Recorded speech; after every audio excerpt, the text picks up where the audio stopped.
ఇప్పుడు మనం జన్నారం ఫారెస్ట్లో ఉన్నాం. జన్నారం దగ్గర కవ్వాల్ టైగర్ ఫారెస్ట్లో నిజంగా పులులు ఉన్నాయా, పులులతో పాటు ఇంకా ఎలాంటి జంతువులు ఉన్నాయి, ఇక్కడ పక్షులు వస్తాయి, ఈ అడవి అందాలు చూద్దాం. జన్నారం టైగర్ ఫారెస్ట్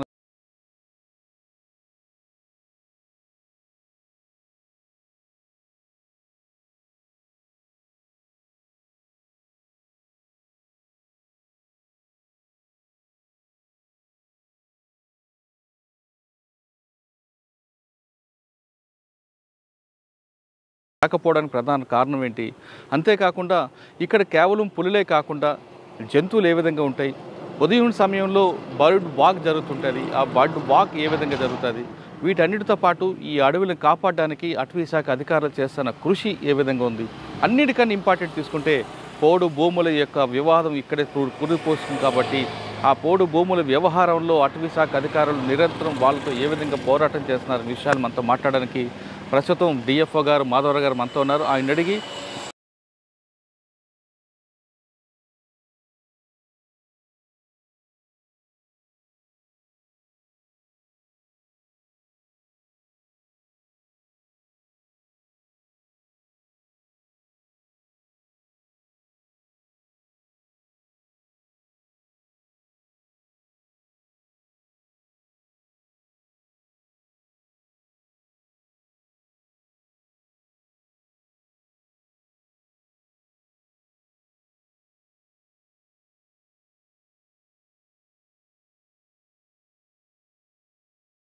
ఇక్కడ పులులు ఏ విధంగా వస్తున్నాయి, అంతేకాకుండా ప్రకృతిని కాపాడడానికి అటవీ శాఖ అధికారులు చేస్తున్న కృషి ఏ విధంగా విషయాన్ని మాధవరావు గారిని తెలుసుకున్నాం. మాధవ్ గారు నమస్తే. నమస్తే. మాధవరావు గారు, సాధారణంగా అమరాబాదే కాకుండా తెలంగాణలో కవ్వాల్ టైగర్ ఫారెస్ట్కి ఒక పెద్ద చరిత్ర ఉంది. మహారాష్ట్ర బోర్డర్లో ఉండడం, ఉమ్మడి ఆంధ్రప్రదేశ్లో ఉన్నప్పుడు దీనికి ప్రత్యేకమైన పేరుంది. అమరాబాద్ కన్నా దీనికి ఎక్కువగా ఉండేది, ఎందుకంటే గతంలో పక్కన చంద్రాపూర్ నుంచి తడబా నుంచి దీనికి జాయింట్ అవ్వడంతో చాలా పులులు వస్తూ పోతుంది. అంతేకాకుండా అప్పట్లో నక్సల్స్ మూమెంట్ కూడా ఎక్కువగా ఉండడం, కొన్ని వివాదాలు అన్నీ జరిగాయి. కానీ క్రమేపీ ఈ ప్రాంతం అంతా కూడా పూర్తిగా పర్యాటకులకి నిలయంగా మారుతుంది. ఒకప్పుడు ఒక 10 సంవత్సరాల క్రితం తీసుకుంటే ఈ ప్రాంతం అంతా నిర్మానుష్యంగా ఉండేది, ఒకప్పుడు నక్సల్స్కి అడ్డాగా ఉండేది, పులులు వస్తూ పోతుండేది. పర్యాటకులు రావడానికి చాలా ఇబ్బందిగా ఉన్న పరిస్థితి నుంచి ఇప్పుడు 2023 వచ్చేసరికి దీన్ని ఎలా డెవలప్మెంట్ చేసుకొచ్చారు.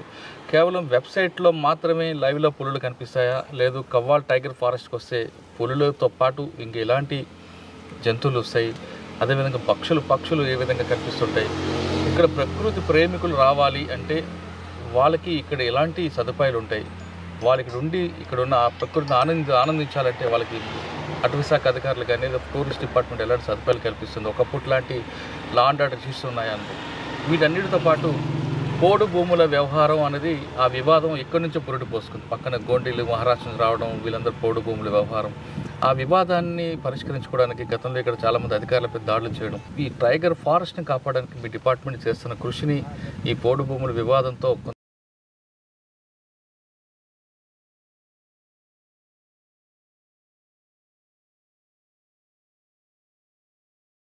ఫారెస్ట్ డిపార్ట్మెంట్ ఎందుకు రావాలనుకున్నారు? వచ్చిన తర్వాత మీరు వచ్చే టైంకి ఈ సిచ్యువేషన్ ఎలాగ ఉంటుంది?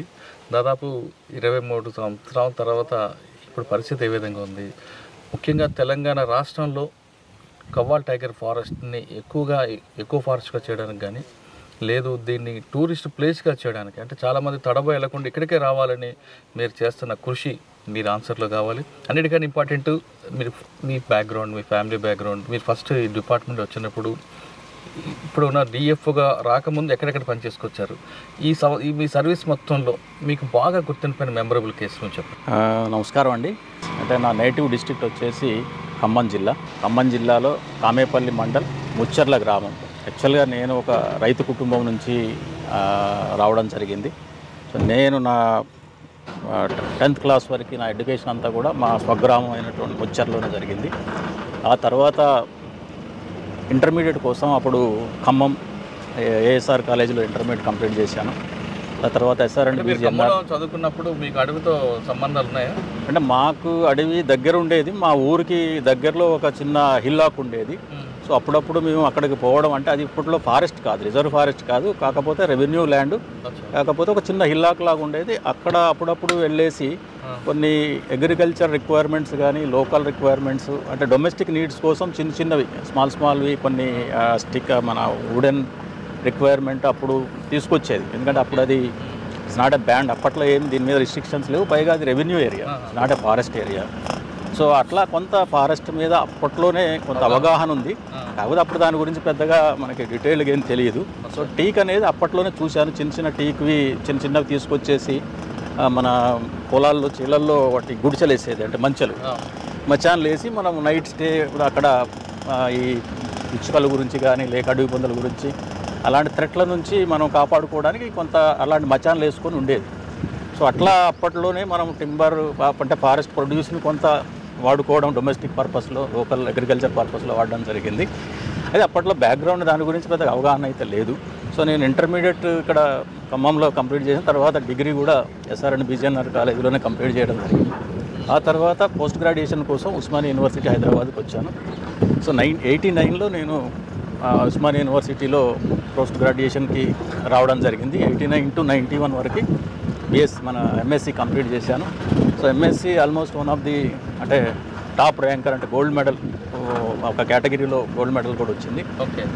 అక్కడ నుంచి నేను ఎంఎస్సి కంప్లీట్ చేసిన తర్వాత బీఎస్సీ కూడా, ఎందుకంటే ఆ రోజుల్లో ఏంటంటే బీఎస్సీ చేస్తే ఖచ్చితంగా ఒక టీచర్ ఉద్యోగం వస్తుంది అనేది ఒక గ్యారంటీ ఉండేది. అంటే ఎంప్లాయ్మెంట్ ప్రాబ్లమ్స్ అవి ఇవి జనరల్గా మనకు అప్పట్లోనే చాలా ఎంప్లాయ్మెంట్ ఇష్యూస్ ఉండేది. గవర్నమెంట్ జాబ్స్ తప్ప వేరే జాబ్స్ లేవు. సో టీచర్ ఉద్యోగం అనేది అప్పట్లో one of the ensured job ఉండే. అందుకని బీఎస్సీ కూడా కంప్లీట్ చేశాను. నేను ఎంఎస్సీ అవ్వగానే ఫాలోడ్ బై బీఎస్సీ చేశాను. బీఎస్సీ చేస్తూ ఉన్నప్పుడే ఈ రేంజ్ ఆఫీసర్స్ పోస్టులు అనేవి మనకి అప్పుడు ఏపీపీఎస్సీ ద్వారా ఈ రిక్రూట్మెంట్ జరిగింది. సో అప్పుడు ఈ పోస్టులు పడ్డాయి కనుక సో ఒక అటెంప్ట్ చేద్దాం ఉద్యోగం, అంటే డిపార్ట్మెంట్ గురించి అవగాహన లేదు, అసలు నేచర్ ఆఫ్ జాబ్ ఎలా ఉంటుంది కూడా తెలియదు అప్పుడు. సో అంతకుముందు ఒక సంవత్సరం పడింది. ఈ తర్వాత సంవత్సరం వేరే కొంతమంది ఫ్రెండ్స్ రాశారు అంతకంటే ముందు. ఈ తర్వాత సంవత్సరం మేము చూద్దాం ఒకసారి ఇది ఎలా ఉంటుంది, ఒకసారి అప్పీర్ అవుదాం, సో ఉద్యోగం కావాలి కదా అన్న ఉద్దేశంతో 92లో అనుకుంటా 92లో ఈ ఎగ్జామినేషన్ రాయడం, అంటే బీఈడీలో ఉన్నప్పుడు చదువుతున్నప్పుడు ఇది ఎగ్జామినేషన్ అటెండ్ అవ్వడం జరిగింది. అది ఫస్ట్ అటెంప్ట్లోనే అది మనకి ఇంటర్వ్యూకి వచ్చాము. సో ఇంటర్వ్యూలో కూడా సెలెక్ట్ అయ్యాము. అయితే అక్కడ వాకింగ్ టెస్ట్ కూడా ఉంటుంది. అక్కడ ఫస్ట్ మనము ఇంటర్వ్యూకి పోవాలి అంటే ముందు వాకింగ్ టెస్ట్లో పాస్ అవ్వాలి. సో 25 కిలోమీటర్లు 4 hours. సో దానిలో మనం పాస్ అయితే తప్ప మనం ఇంటర్వ్యూకి అటెండ్ అయ్యేటువంటి పరిస్థితి లేదు. అయితే అప్పుడు నెహ్రూ జులాజికల్ పార్క్లో ఈ ఎగ్జామ్ మన వాకింగ్ టెస్ట్ని కండక్ట్ చేశారు. సో అది కూడా చాలా సక్సెస్ఫుల్గా, అంటే ఆల్మోస్ట్ మా బ్యాచ్లో నేను ఇంకొక ఫ్రెండ్ ఉండే, ఇద్దరం చాలా అంటే అందరికంటే ముందు కంప్లీట్ చేయడం జరిగింది.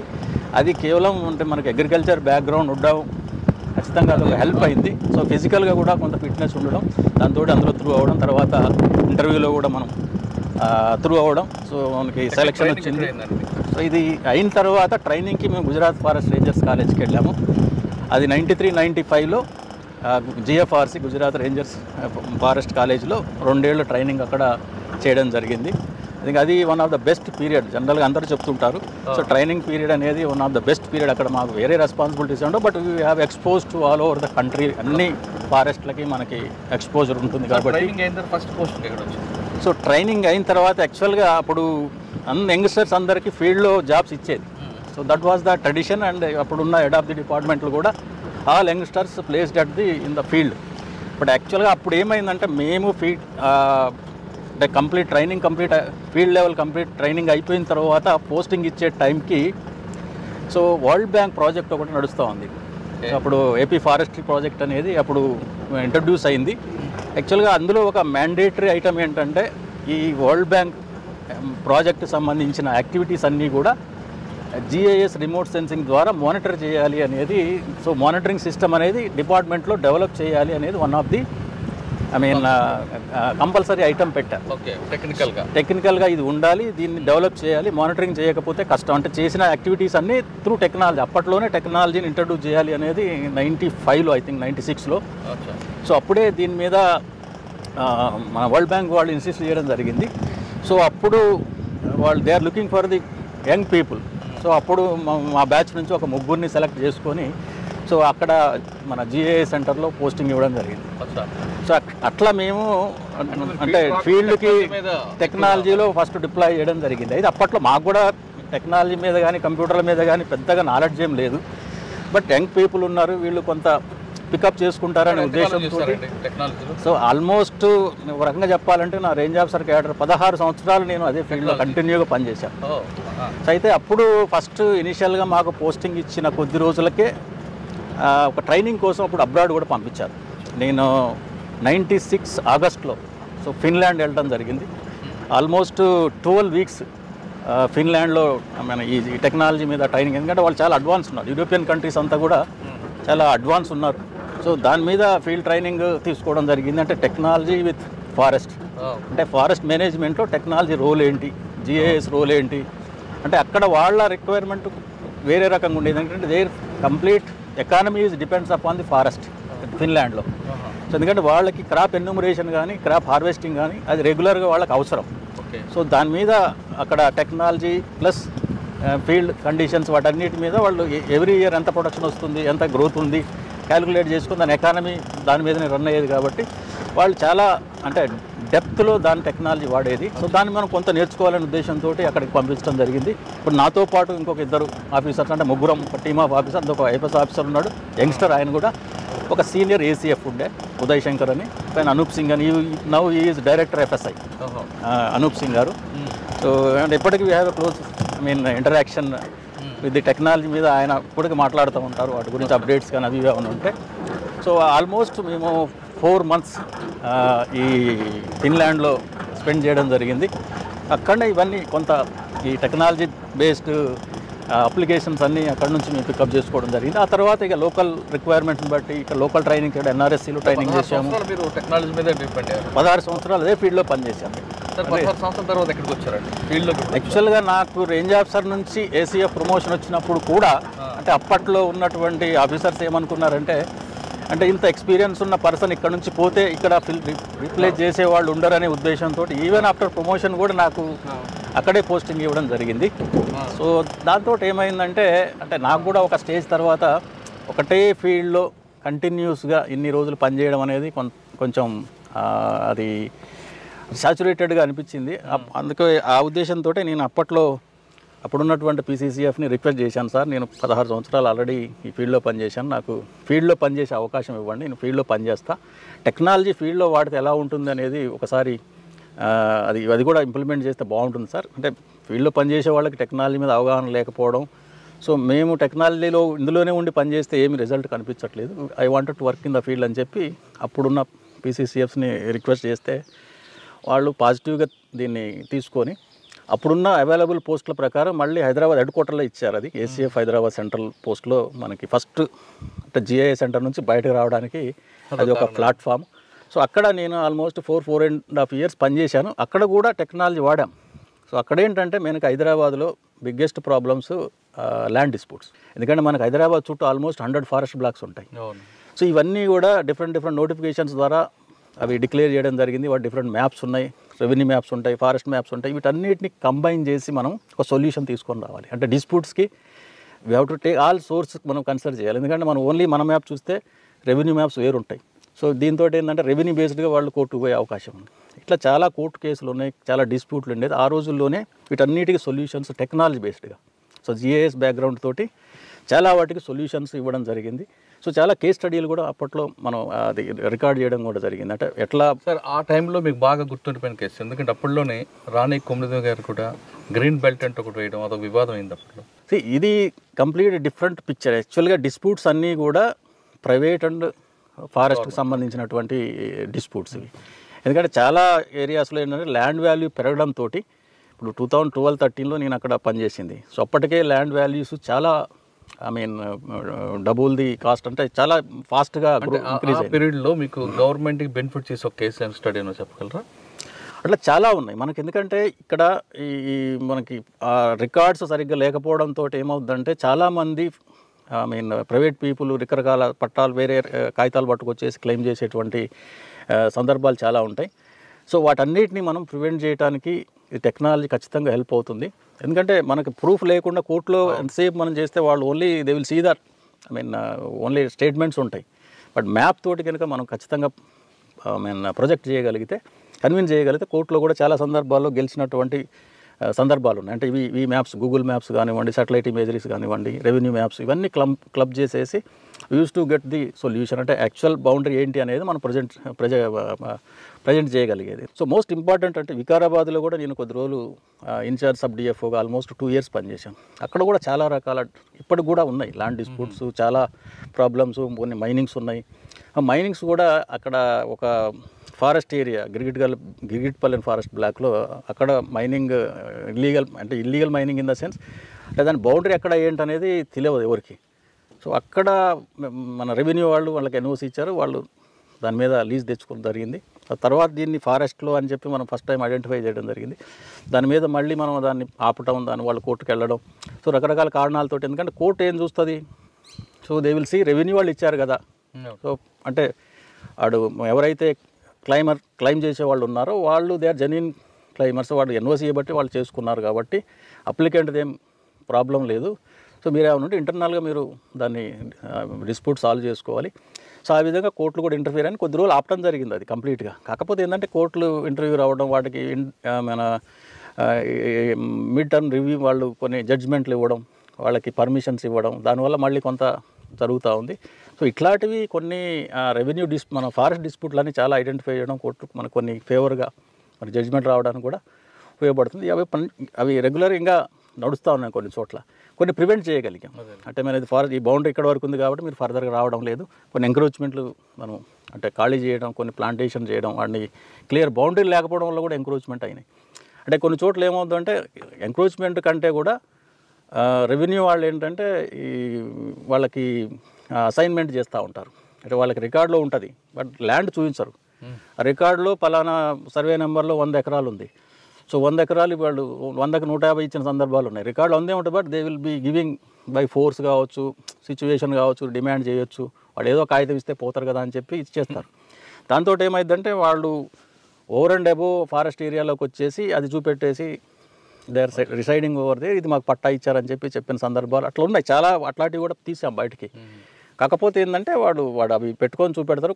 కొన్ని సందర్భాలు ఏంటంటే వాళ్ళు ఉన్నది 100 ఉంటే 100కే ఇస్తారు. కాకపోతే they location will be inside the forest. వాడు యాక్చువల్గా ఇచ్చిన లొకేషన్లో వాళ్ళు ఉండరు.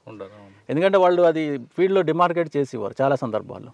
సో వీళ్ళు ఏంటంటే కంఫర్టబుల్ ప్లేస్లో వచ్చి ఈ పట్టా చూపెడతారు, వాడు ఫారెస్ట్లో ఉంటాడు. ఓకే, ఇట్లా చాలా రకాల డిస్ప్యూట్స్ ఉండేది. వీటన్నిటి మీద వాళ్ళకి మళ్ళీ అవగాహన కల్పించడం. ఇప్పుడు రెగ్యులర్గా ఫారెస్ట్ అండ్ రెవెన్యూ ఈ మీటింగ్స్ పెట్టేసి చాలా వరకు రిజాల్వ్ చేశారు. రీసెంట్ పాస్ట్లో కూడా చాలా మన ఈ కోఆర్డినేషన్ మీటింగ్స్ అయినాయి రెగ్యులర్గా, కంటిన్యూస్. ఎందుకంటే ఈ రెవెన్యూ ఈ ల్యాండ్ డిస్ప్యూట్ అనేది it is a continuous problem. చాలా అంటే ఇది ఇవాళ రేపు ఈ వాల్యూస్ పెరగడంతో, ల్యాండ్ వాల్యూ పెరగడంతో బాగా జనాలు వీటిని కోర్టుకు పోవడం, రకరకాల ప్రాబ్లమ్స్ క్రియేట్ చేయడం, అంటే కొంచెం థ్రెటన్ చేసే పరిస్థితి ఉంది. నేను కూడా చాలా సందర్భాల్లో థ్రెటన్ చేశాను. నేను అక్కడ పనిచేస్తున్నప్పుడు కూడా చాలామంది పర్సనల్ కేసులు కూడా వేశారు నా మీద బై నేమ్. జనరల్గా ఏంటంటే బై డిజిగ్నేషన్, బై క్యాడర్ వేస్తారు. బట్ కొంత వాళ్ళు అంటే మనని సైకలాజికల్గా వీక్ చేయడం కోసం మా స్టాఫ్ మీద వేసిన సందర్భాలు ఉన్నాయి. పర్సనల్గా నా మీద కూడా బై నేమ్ వేసినటువంటి సందర్భాలు ఉన్నాయి. సో ఏంటంటే డిమోరలైజ్ చేయడం కోసం కొన్ని ఇలాంటివి చేస్తూ ఉంటారు. బట్ అయినా సరే మనం we're going in right direction కాబట్టి అలాంటివి ఏం పెద్దగా పట్టించుకోకుండా మనం చేయాల్సినవి మనం చేసుకుంటూ వెళ్ళడం జరిగింది. But that was a great experience. అప్పట్లో అక్కడ పనిచేసిన రోజుల్లో ఇది రెగ్యులర్గా ఉండేది ఏదో ఒక problem. Though it is not my jurisdiction, అంటే కొన్ని ఏరియాస్లో నా జురిడిక్షన్ కాకపోయినా అప్పుడున్న ఆఫీసర్స్ ఏంటంటే బికాజ్ ఈ knows about the technology you will give the better solution అని చెప్పి అన్ని ఇష్యూస్ కూడా నా దగ్గరికి వచ్చేది. So I use to give the, అంటే వాళ్ళకు కూడా ఒక క్లారిటీ ఇచ్చేది. సార్ ఇది ఇలా ఉంది, ఇది ఎలా ఉంది, సో ఇది మనం ఇలా చేయొచ్చు, దీనికి పోవచ్చు, మనం కోర్టుకు పోయినా సరే పర్లేదు, మనం we can consider this as a పాజిటివ్గా తీసుకొని మనం పోవచ్చు. ఎందుకంటే ఇది మన ఏరియా. సో మనకి ఎవిడెన్సెస్ ఉన్నాయి, ఈ ఎవిడెన్సెస్ మనం ప్రొడ్యూస్ చేస్తే సరిపోతుంది. సో అట్లా మనం కొన్ని వాళ్ళకి ఆఫీసర్స్ కూడా దాని మీద కొంత అవగాహన ఇచ్చేసి అది ముందుకు ఎట్లా పోవాలనే దాని మీద క్లారిటీ ఇవ్వడం జరిగింది. అట్లా దాదాపు ఒక 60-70 కేస్ స్టడీస్ ఉంటాయి అప్పట్లో. సార్ మీరు చేసిన దాదాపు 16-17 కేసుల్లో మీ మీద వ్యక్తిగతంగా వాళ్ళు టార్గెట్ చేసినా మీరు ఫైట్ చేసుకుంటూ అందరూ వచ్చారు. యాక్చువల్గా ఫీల్డ్కి ఎప్పుడు వచ్చారు? ఫీల్డ్లో అంటే ఇప్పుడు 2000 అంటే ప్రమోషన్ వచ్చిన తర్వాత 2011లో నేను ఏసీఎఫ్ హైదరాబాద్ సెంట్రల్కి వచ్చాను. సో అక్కడ నా జూడిక్షన్ ఓన్లీ సిటీ జూడిక్షన్ ఉండేది. సో అప్పట్లో హైదరాబాద్ జిల్లా అంతా డిఎఫ్ హైదరాబాద్ చూసుకునేది. ఆయన జూడిక్షన్లో ఉండేటువంటి ఇష్యూస్ అన్నీ కూడా అప్పుడు మాకు ఇవన్నీ చూడమని చెప్పి ఇచ్చేది. ఎందుకంటే అప్పుడు ఈ ప్రాబ్లమ్స్ అన్నీ కూడా మిగతా ఏరియాస్లో ఉండేది ఎక్కువ. ఎందుకంటే సరౌండింగ్ హైదరాబాద్ చుట్టుపక్కల ఇప్పుడున్న ఓవరాల్ చుట్టూ కూడా మ్యాక్సిమం ఫారెస్ట్ ఏరియాస్ ఉన్నాయి. సో వాటిలోనే ఎక్కువ ప్రాబ్లమ్స్ ఉండేది. చాలామంది క్లెయిమ్ చేసేది కోర్టులో కేసులు ఉన్నాయి. ఇప్పుడు గుర్రంగూడ బ్లాక్ అని చెప్పి ఆల్మోస్ట్ 120 ఎకరాలు, అది మేబీ 200-300 crores వర్త్. బట్ అలాంటి వాటిలో ఏంటంటే వాళ్ళు ఎంత లెవెల్లో అయినా ఇన్ఫ్లుయెన్స్ చేయగలిగేటువంటి పరిస్థితి ఉంది. ఎందుకంటే 200-300 కోట్ల వర్త్ అంటే వాడు ఏ లెవెల్కైనా వెళ్తారు. ఈవెన్ జడ్జిలు మేనేజ్ చేసే పరిస్థితి కూడా ఉంటుంది. సో ఇవన్నీ ఇష్యూస్ని మనం హ్యాండిల్ చేయాలంటే ప్రాపర్ డాక్యుమెంట్స్ ఉండాలి, పర్ఫెక్ట్ ఎవిడెన్సెస్ ఉండాలి. ఇవన్నీ ఉంటే తప్ప మనం చేయలేము. బట్ అయినా సరే కొన్ని సందర్భాల్లో మనకి ఎగనెస్ట్ కూడా జడ్జిమెంట్లు వచ్చే పరిస్థితి ఉంది. అది నాకు అప్పీల్ చేసుకోవాలి, కొన్ని సుప్రీంకోర్టు దాకా పోవాల్సి వస్తుంది కొన్ని సందర్భాల్లో. సో ఇట్లా అంటే ఇలాంటివి ఇప్పుడు ఇంకా ఎక్కువ అవుతూ ఉన్నాయి. హైదరాబాద్ సరౌండింగ్ డిఎఫ్ఓలు అందరూ చాలా వరకు ఈ కోర్టు కేసులతోటే చాలా ఇబ్బంది పడేటువంటి పరిస్థితి ఉంది. ఎందుకంటే వాల్యుబుల్ ల్యాండ్స్ అవి మనం వదిలేయలేము. అట్లా అని చెప్పి సైలెంట్గా ఉంటే మ్యాక్సిమం మనం ఇది పోయే అవకాశం ఉంది. ఓకే. సో ఇవన్నీ మనం హ్యాండిల్ చేయాలంటే ప్రాపర్ రికార్డు ఉండాలి, ప్రాపర్ మ్యాపింగ్ ఉండాలి, కన్విన్స్ చేయగలగాలి కోర్టులో కూడా. ఎవిడెన్సెస్ అన్నీ కూడా పక్కాగా మనం చేసి ఇవ్వాల్సిన పరిస్థితి ఉంటుంది. ఖచ్చితంగా టెక్నాలజీ అనేది ఇలాంటి వాటిలో మనకి హెల్ప్ అవుతుంది. సో దట్స్ వేర్ అంటే టెక్నాలజీ ఒక ముఖ్య ఉద్దేశం కూడా అదే. సో మనకి చాలా అంటే మనం సింపుల్గా చేసుకోవడానికి, ఎవిడెన్స్ మనం ప్రొడ్యూస్ చేయడానికి. సో దీన్ని ఇప్పుడు ఈవెన్ క్రైమ్లో కూడా చాలామంది టెక్నాలజీ వాడుతున్నారు. ఇవాళ రేపు పోలీసులు కూడా సో టెక్నాలజీ లేకపోతే అసలు కోర్టు కూడా యాక్సెప్ట్ చేస్తున్నాయి. ఇంతకుముందు ఒక అప్రహెన్షన్ ఉండేది, కోర్టులు యాక్సెప్ట్ చేస్తాయో లేదు. ఇప్పుడు అలాంటి ప్రాబ్లం లేదు, కోర్టులు కూడా మనం యాక్సెప్ట్ చేస్తున్నాయి. టెక్నికల్ ఎవిడెన్స్ ఉంటే వాళ్ళు that is taking as a priority evidences nowadays. So ఎందుకంటే అవి దానిలో మనం ఆల్టర్ చేయడానికి ఉండవు కొన్ని ఎవిడెన్సెస్. కొన్నిట్లో కొంత పాసిబిలిటీ ఉంది, but some of the evidences nobody can change. ఇట్లా శాటిలైట్ ఇమేజ్లు అలాంటి వాటికి మనం ఏమి చేంజ్ చేయడానికి అది. అండ్ ఫీల్డ్లో మీరు ఎప్పటి నుంచి స్టార్ట్ చేశారు? 2012 నుంచి ఫీల్డ్లో, అంటే అక్కడ హైదరాబాద్లో. ఆ తర్వాత ఒక సంవత్సరం 1.5 year హెచ్ఎండిఏలో పనిచేశాను. హెచ్ఎండిఏలో అర్బన్ ఫారెస్ట్రీ ఉంది, అక్కడ 1.5 year పనిచేశాను. ఆ తర్వాత ఫారెస్ట్ అకాడమీలో ఒక సంవత్సరం పనిచేశాను, దూలపల్లి. సో మంచి ఎక్స్పీరియన్స్ ఉంటుంది. సో అక్కడ నుంచి చాలా మంది స్టూడెంట్స్ ఉంటారు ఫీల్డ్లో. చాలా మంది స్టూడెంట్స్ అంతకుముందు even before that also I use to go to academy for giving some lectures. As a guest లెక్చర్కి పోయి రెగ్యులర్గా ఇచ్చేది. ఎందుకంటే ఈ టెక్నాలజీ బేస్డ్ సబ్జెక్ట్ అప్పుడు నేనే చెప్పేది. IT and information technology subject ఉండేది, GIS, remote sensing, even GPS also. So అప్పుడు రెగ్యులర్గా even though I'm not part of the faculty, guest ఫ్యాకల్టీకి వెళ్ళేది ముందు నుంచి కూడా. ఓకే. సో 2019లో అప్పుడు ఇక్కడ పోస్టింగ్ ఇవ్వడం జరిగింది. యాక్చువల్గా అప్పుడు ఇక్కడ పనిచేసేటువంటి ఎఫ్డిఓ రవీంద్ర, మా బ్యాచ్మెంట్ అతను కూడా, ఆయన ఇక్కడ రిటైర్ అవ్వడం జరిగింది. ఆ సందర్భంలో they are looking for the alternate. అప్పుడున్న పీసీసీఎఫ్స్ ఇక్కడ ఎవరు, ఎందుకంటే ఇది one of the important place కాబట్టి, so looking for some alternate person.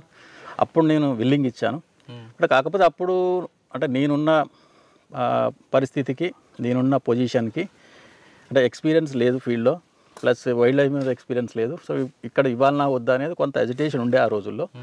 ఇస్తే చేయగలడా లేదా అనేది కూడా కొంత ఉంది. బట్ నేనేంటంటే ఇట్లా ఫీల్డ్లో ఒకసారి పనిచేయాలి, ఇట్లాంటి ఫారెస్ట్లో పనిచేయాలి, సో టెక్నాలజీ వాడాలి, కొంత ఇంపాక్ట్ క్రియేట్ చేయాలనేది. ఇట్ వాజ్ 2019లో కవ్వాల్ ఫారెస్ట్కి వచ్చారు. 2019 మార్చ్ 31 అంటే April 1 నాడు ఇక్కడ నేను ఛార్జ్ తీసుకోవడం జరిగింది. వచ్చేసరికి ఈ ఫారెస్ట్ ఏరియా ఎలాగుందండి? సో అంటే అంతకు ముందు కూడా మేనేజ్ చేస్తున్నారు అన్నీ.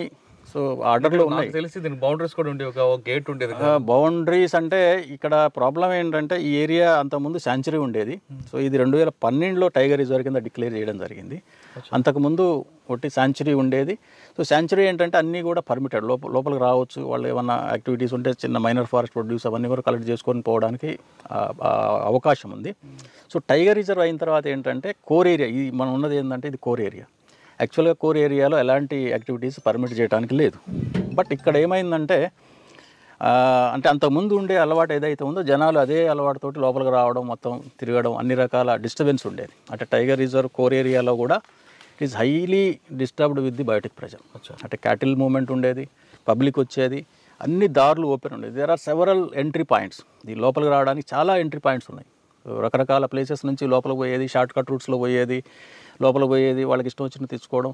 అంటే ఒక డిసిప్లిన్ కానీ ఒక సిస్టమ్ కానీ ఇక్కడ ఏం లేదు. పబ్లిక్ అంటే ఫ్రీగా లోపలికి పోవడానికి వాళ్ళు అంటే అలవాటు ఉండేది కాబట్టి అదే ప్రకారం పోతూ ఉన్నారు. ఈ స్టాఫ్ కూడా దాని మీద పెద్ద రిస్ట్రిక్షన్ పెట్టలేదు. ఏమన్నదంటే వాళ్ళు రెగ్యులర్ పోతారు సార్, అది మామూలుగా ముందు నుంచి ఉంది, ఇది అలవాటే అనే ఒక ధోరణితోటి ఉండేది. వాళ్ళు ఎప్పుడు కూడా ప్రివెంట్ చేసే ప్రయత్నం కూడా చేయలేరు. సో ప్రివెంట్ చేస్తే మళ్ళీ కొంత రెసిస్టెన్స్ స్టార్ట్ అవుతుంది. ఇవన్నీ ఎందుకు లేని చెప్పి వాళ్ళు మామూలుగా సైలెంట్గా ఉన్నారు. తర్వాత స్లోగా వీటిని క్లోజ్ చేయడం స్టార్ట్ చేసిన తర్వాత కొంత రెసిస్టెన్స్ ఉంది. ఎందుకంటే వాళ్ళు ఫ్రీగా పోయేదానికి మనం ఒకసారి మనం బంద్ చేయడం అనేది కొంత ఇబ్బంది కలిగించే అంశమే, దానిలో డౌట్ ఏం, వాళ్ళ తప్పేం కాదు. ఎందుకంటే ఎవరైనా సరే రెగ్యులర్గా వాడుకునేదాన్ని సడన్గా బంద్ చేస్తే కొంత రెసిస్టెన్స్ వస్తుంది. ఎందుకు ఏంటి అనేది తర్వాత ఆలోచిస్తాం. సో మేము కూడా ప్రివెంట్ చేయడం మొదలుపెట్టిన తర్వాత కొంత ఇబ్బంది, అంటే పర్టికులర్గా అంటే మనుషులు రావడం ఈజీగా మనం కంట్రోల్ చేయలేం, కానీ క్యాటిల్ని కంట్రోల్ చేయడం అనేది చాలా ఇబ్బందిగా మారింది. ఎందుకంటే క్యాటిల్ అనేది ఒకసారి లోపలికి వస్తే అక్కడ ఏం రాదు, గడ్డి కూడా మొలవదు, మొత్తం కూడా డిస్టర్బ్ అవుతుంది. సో అందువల్ల ఏంటంటే ఈ క్యాటిల్ మన మూమెంట్ తోటి చాలా వరకు హ్యాబిటాట్ అంతా కూడా డిస్టర్బ్ అయింది, డ్యామేజ్ అయింది. సో దాన్ని మనం రిస్టోర్ చేయాలి. రిస్టోర్ చేయాలి అంటే ఫస్ట్ మనం క్యాటిల్ని రిస్ట్రిక్ట్ చేయాలి. At the same time we have to see the interest of the people also. It is not that మనకి ఏదో పశువులకు లోపల రావద్దు అంటున్నారు, మరి పశువులకి గడ్డి ఎక్కడ? అదే చెప్తున్నాను. ఇప్పుడు మనము పశువులకు లోపలికి రావద్దు అన్నప్పుడు వాటికి కావాల్సిన ఆల్టర్నేటివ్ కూడా చూపించాలి. ఎందుకంటే మనం కోర్ ఏరియా కాబట్టి నేను రానియను, నీ ఇష్టం ఎక్కడికో పో అని చెప్పి అంటానికి లేదు. ఎందుకంటే we have to look at the interest of the people also. అంటే ఇక్కడ ఏమవుతుందంటే ఇక్కడ ఉండే ఒక 2-3 వేల పశువులకి మొత్తం ఏరియాని వాళ్ళు వాడేస్తున్నారు, అవసరం లేదంతా. ఇక్కడ వాళ్ళకు ఉండే క్యాటిల్ పాపులేషన్ అంతా వాడికి ఎంత ఏరియా సరిపోతుంది, ఎందుకంటే అంతకుముందు ఎవరు చెప్పలేదు కాబట్టి మొత్తం ఏరియాని వాడేసుకున్నారు. నేనేం చెప్పానంటే మీకు ప్రతి విలేజ్కి కొంత ఏరియాని మనం కేటాయించడం జరిగింది. అంటే మనకి డిస్టర్బ్ కాకుండా ఏదైతే సెగ్మెంట్స్ ఫ్రాగ్మెంటేషన్ ఏరియాస్ ఉన్నాయో అవన్నిటిని వాళ్ళకి అలాట్ చేయటం, వాటి మ్యాప్ ద్వారా చూపెట్టడం, డిమార్కేట్ చేయడం, వాళ్ళందరికీ దాని మీద లోకల్ సర్పంచ్లు వాళ్ళందరికీ కూడా అవగాహన కల్పించడం, ఇవన్నీ చేశాం. అయితే ఇనిషియల్గా కొంత రెసిస్టెన్స్ ఉంటుంది న్యాచురల్గా, ఎందుకంటే వాళ్ళు మొత్తం వాడుకునేది మనం ఒకసారి తగ్గియాలి అన్నప్పుడు కొంత ఇబ్బంది ఉంటుంది. సో దాని మీద చాలా రకాలుగా ధర్నాలు చేయడం, కొన్ని ఇబ్బందులు పెట్టడం ఇవన్నీ జరిగినాయి. ఈవెన్ పొలిటికల్గా కూడా కొంత ప్రెజర్స్ వచ్చినాయి. మేము కన్విన్స్ చేసాం, ఎందుకంటే ఇది టైగర్ రిజర్వ్, కోర్ ఏరియా, మనం వైల్డ్ లైఫ్ కూడా ఉండాలి, మనమే కాదు అవి కూడా బతకాలి, వాటికి కూడా మనం కొంత స్పేస్ ఇవ్వాలి, అవి కూడా డెవలప్ అవ్వాలని చెప్పి కొంత కన్విన్స్ చేయడం జరిగింది. సో ఒక 1.5-2 ఇయర్స్లో వాళ్ళు కొంత సైకిల్లో మెంటల్గా కూడా కొంత ప్రిపేర్ అయ్యారు. ఫస్ట్లో ఏంటంటే ఇది మాది, ఎవరు ఎట్లా వస్తారు అనే దాని మీద ఉన్నారు.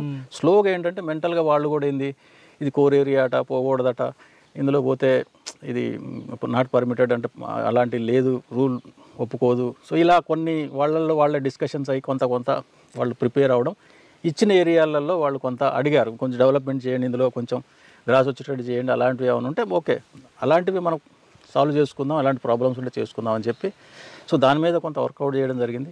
వాళ్ళకు కొంత ఏరియాస్ మనం ఎలకేట్ చేయడం జరిగింది. ఒకవేళ వేరే సందర్భాల్లో వాళ్ళు బ్యాడ్లీ నీడెడ్ అనుకో ఎక్స్టెన్షన్ కూడా కొంత ఇచ్చాం, కొన్ని ఏరియాస్లో పర్మిట్ చేసాం కొంత పీరియడ్కి. ఎందుకంటే బయట మనకి అగ్రికల్చర్ ఆ టైంలో కొంచెం పీక్ టైంలో కొన్ని ఇబ్బందులు ఉంటాయి. సో మిగతా టైంలో ఏంటంటే ఇక్కడ కంటే బయటనే గ్రాస్ దొరుకుతుంది వాటి. సో ఎందుకంటే ఒకసారి ప్యాడీ హార్వెస్ట్ చేసిన తర్వాత వాళ్ళు లోపలికి రారు చాలా రోజుల దాకా. పర్టికులర్గా ప్యాడీ స్టాండింగ్ క్రాప్ ఉన్నప్పుడు, అంటే ఇది ఏరియా అంతా కూడా ఎక్కువ ప్యాడీ ఉంటుంది, ఆ పీక్ టైం వాళ్ళు కొంచెం ఇబ్బంది పడతారు. ఆ టైంలో కొంత ఎక్స్టెండ్ చేయడం అనేది కొన్ని ప్లేసెస్లో ఇవ్వడం జరిగింది. తర్వాత మళ్ళీ ఆ టైం తర్వాత మళ్ళీ దాన్ని మినిమైజ్ చేయడం. సో ఇట్లా ఒక కాంప్రమైజింగ్, అంటే వాళ్ళు కొంత కాంప్రమైజ్ అవ్వడం, మేము కొంత కాంప్రమైజ్ అవ్వడం. So that way we have find out some solution. ఎక్కడ తగ్గాలో అన్నది నేర్చుకున్నారు. ఎందుకంటే వాళ్ళకు కూడా మనం కొంత ప్రయారిటీ ఇవ్వాలి. బట్ అయినా సరే కొన్ని సందర్భాల్లో గేట్లు బల్లగొట్టారు, కొంత వాల్స్ కూలగొట్టారు, ఇవి జరిగినాయి, జరగలేదని కాదు. అందులో కొంత లీడర్స్ ఉంటారు, వీళ్ళు కొంత వాళ్ళని ప్రొవోక్ చేయడం, లోపల రాకుండా మీరు కంట్రోల్ చేశారు. వాళ్ళతో కాంప్రమైజ్ అవుతున్నట్లు అంటే వాళ్ళకి ఒక అవగాహన రావడంతో వాళ్ళే తగ్గించుకోవడానికి తీసుకొచ్చారు. రెండు ఉంటాయి అందులో. వాళ్ళకి కూడా కొంత మనం ఎడ్యుకేట్ చేయాలి. ఎందుకంటే ఇది మీరు సమస్యని సమస్యలాగా చూడండి, ఏదో మేము బంద్ చేస్తున్నాం కాబట్టి మేము లోపలికి వచ్చేస్తాం అనేది కాదు. ఇక్కడ సమస్య ఏమున్నది, మీకు ఎంత ఏరియా ఇస్తున్నాం, మీకు ఎంత కావాలి, మీకున్న పశువులు ఎన్ని, సో దానికి మీకు 10,000 హెక్టార్లు మేము ఇక్కడ అలొకేట్ చేసినాం. ఉన్న ఒక 15-20 విలేజెస్ ఉంటాయి ఇక్కడ, అంటే పర్టికులర్గా కోర్ ఏరియాకి, మనకి border to the core area. So 15-20 విలేజెస్కి దాదాపు 10,000 హెక్టార్లు ఇచ్చాం. అంటే ఇది reasonably good amount of area, తక్కువేం కాదు. కాకపోతే ఏంటంటే వాళ్ళకి మొత్తం ఏరియా వాడుకునేది, వాళ్ళు క్యాటిల్ లోపలికి వదిలేసి వాళ్ళు ఫ్రీగా ఉండేది.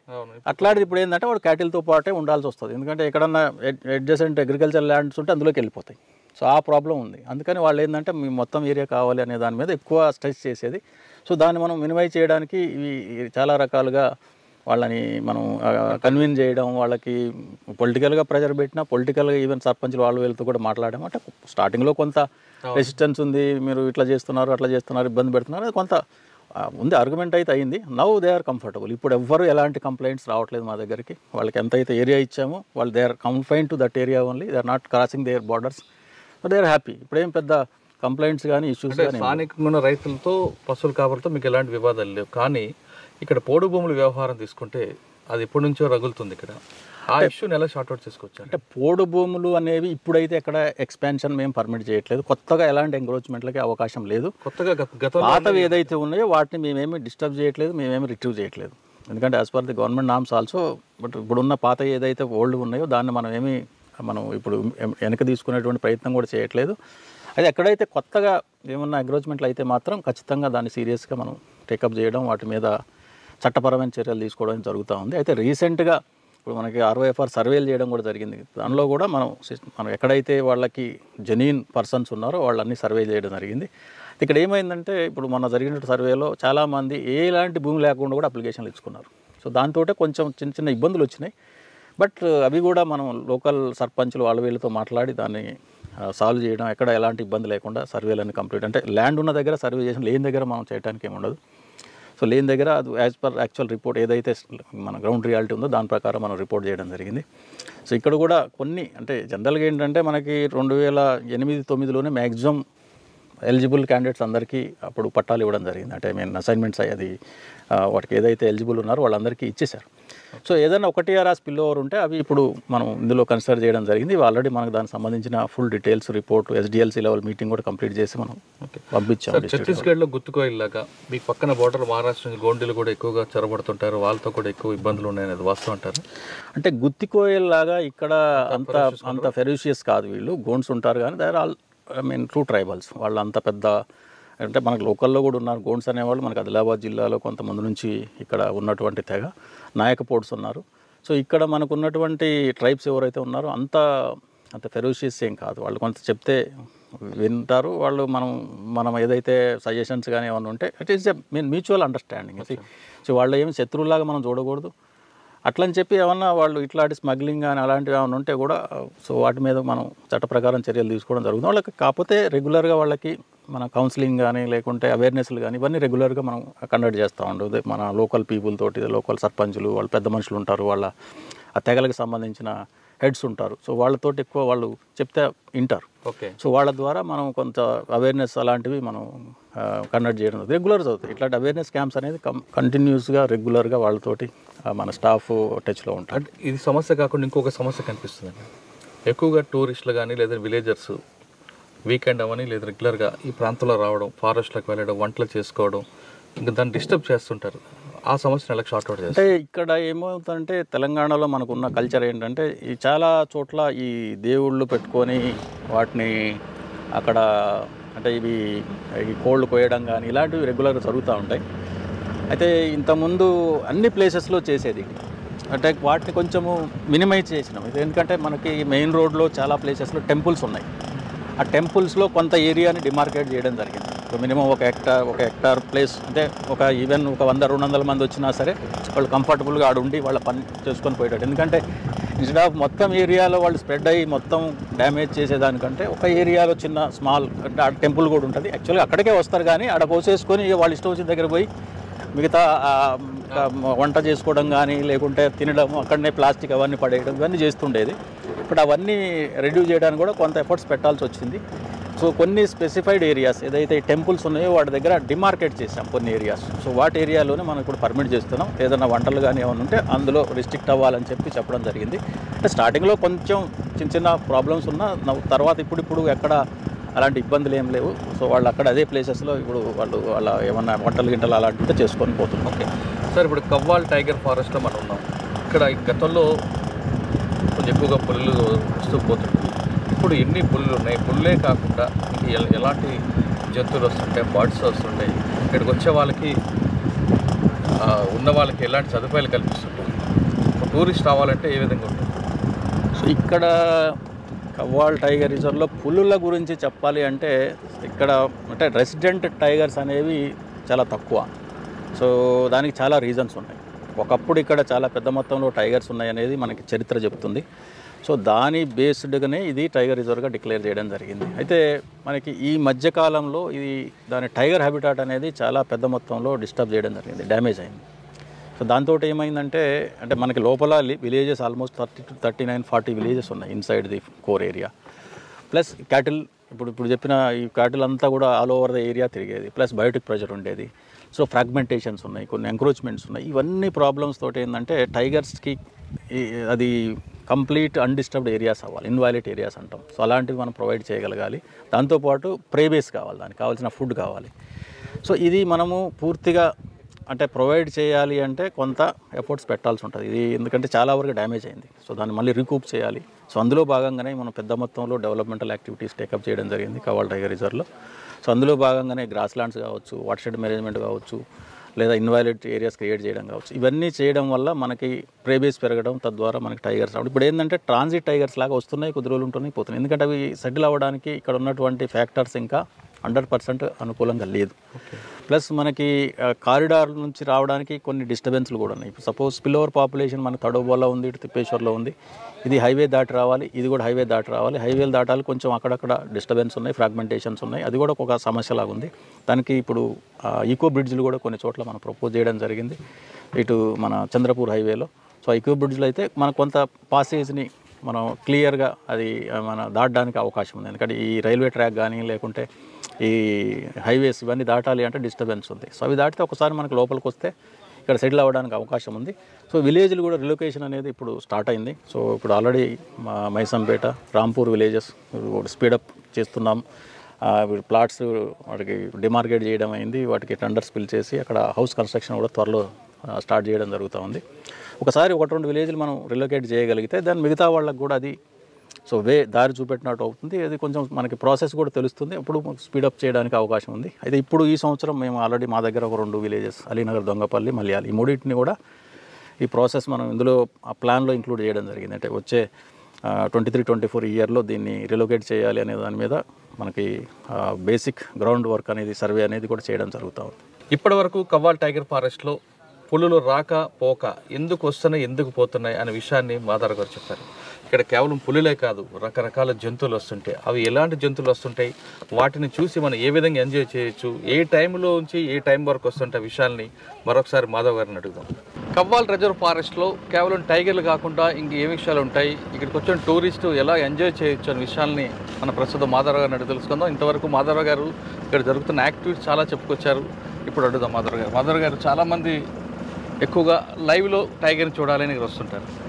ఒకప్పుడంటే వచ్చేది, ఇక్కడున్న పరిస్థితులకి, కాలానికి అనుగుణంగా వాతావరణ మార్పుకి ఇక్కడ పులులు కూడా రావడం తగ్గించి పక్కన తడబాను మీరు ఇందాక చెప్తున్నట్టుగా అక్కడ మన రోడ్ క్రాసింగ్కి ఇబ్బంది అవ్వడం వల్ల, ఎక్కువ బ్రిడ్జెస్ లేకపోవడం వల్ల రాకపోలేదు. కానీ కేవలం టైగర్ ఒకటే కాదు కదా, అడవాని కానీ చాలా చూడవచ్చు. ఇక్కడ ఈ కవ్వాల్ ప్రత్యేకత ఏంటంటే అంటే మామూలుగా మేము జంగిల్ సఫారీ అని పెట్టాం. మా నేమ్ కూడా ఏంటంటే ఇది జంగిల్ సఫారీ. అంటే టైగర్ కోసం పోయేవాళ్ళు కొంతమంది ఉంటారు, బట్ చాలామంది ప్రకృతి ప్రేమికులు, పర్టికులర్గా నేచర్లో ఎంజాయ్ చేసేవాళ్ళు చాలామంది ఉంటారు. లేదా సాఫ్ట్వేర్లో పనిచేసే వాళ్ళకి వీకెండ్స్లో ఒక 2 రోజులు వాళ్ళు స్పెండ్ చేసి మొత్తం ఒక నెలకి సరిపోను వాళ్ళ ఎనర్జీని కూడా వాళ్ళు తీసుకొని పోయేటువంటి పరిస్థితి మనం చూస్తూ ఉన్నాం. ఎందుకంటే ఇక్కడ ఎవరు టైగర్ కావాలి అనేవాళ్ళు ఉన్నారు, డెఫినెట్గా టైగర్ చూడాలి అనేది ఉంటుంది. బట్ ఇక్కడ లాట్ ఆఫ్ అదర్ ఎనిమల్స్ ఉన్నాయి, పిల్లలతో చాలా ఎంజాయ్ చేయొచ్చు. సో మనకి ఇక్కడ స్పాటెడ్ డీర్స్ కానివ్వండి, నీల్ గైస్, బైసన్స్, ప్రత్యేకంగా ఇక్కడ బైసన్స్ చాలా వన్ ఆఫ్ ది అట్రాక్టివ్ ఇది అనుకోవాలి. ఎందుకంటే ఈ సీజన్లో పర్టికులర్గా డిసెంబర్, జనవరి నుంచి బైసన్స్ బాగా కనిపిస్తాయి. సో ఈ పర్టికులర్ ఈవినింగ్ టైమింగ్స్లో మాత్రం ఖచ్చితంగా మనకు బైసన్స్ సైట్ అయ్యే అవకాశం ఉంది. స్పాటెడ్ డీర్స్ అవన్నీ కూడా మామూలు కనిపిస్తూ ఉంటాయి. సో ఇక్కడ ఇవి ఓన్లీ ఎనిమల్సే కాకుండా బర్డ్స్ కూడా ప్రత్యేకంగా వాళ్ళు చూడడానికి కావాల్సిన ఏర్పాట్లు కూడా చేయడం జరిగింది. ఇప్పుడు మనం అక్కడ బైసన్ కోట దగ్గరికి వెళ్తున్నాము. అక్కడ విజువల్స్ కొన్ని పెట్టాము, బర్డ్స్కి సంబంధించిన కొన్ని ఫోటోగ్రాఫ్స్ కానివ్వండి, వాటి నేమ్స్ కానీ, వాటి హ్యాబిటాట్ సంబంధించినటువంటి యాక్టివిటీస్ అన్నీ కూడా అక్కడ కొన్ని విజువల్స్ ఉన్నాయి. వాళ్ళు అక్కడ యాక్చువల్ రియల్ బర్డ్స్ కూడా వాటర్ బాడీలో బైసన్ కోటలో చూసేదానికి అవకాశం ఉంది. చాలామంది బర్డ్ లవర్స్, బర్డ్ వాచర్స్ రెగ్యులర్గా ఇక్కడ బర్డ్ క్యాంపింగ్స్ కోసం వస్తూ ఉంటారు. సో ఇది ఒక్క టైగర్ కోసం అనేది కాదు, అఫ్కోర్స్ టైగర్ ఉంటే అడిషనల్ అడ్వాంటేజ్ ఉంటుంది, నో డౌట్. బట్ సో చాలామంది కూడా మిగతా ఎనిమల్స్ చూడడానికి కూడా వచ్చేవాళ్ళు చాలామంది ఉంటారు. వాళ్ళు చాలా ఎంజాయ్ చేస్తూ ఉన్నారు. రెగ్యులర్గా ఈవెన్ ఫీడ్బ్యాక్ కూడా తీసుకుంటాం. మా దగ్గరకు వచ్చే విజిటర్స్ ఏవైతే ఉన్నారో most of them are going with 100% satisfaction and they are excited also. Sometimes they are overawed by going through this forest. ఎందుకంటే నేచర్లో ఉన్న గొప్పతనం అది. ఒకసారి మనం నేచర్లో ట్రావెల్ చేస్తే మనకి తెలియకుండా మనకు బాడీలో ఒక ఎనర్జీ వచ్చేస్తాం. సో అందుకని ఇది నేచర్ ఎంజాయ్ చేయాలి, నేచర్లో కొద్దిసేపు గడపాలి, ఇక్కడ ఒక ఆక్సిజన్ మనం తీసుకోవాలి అనేది చాలామంది ఉంటుంది.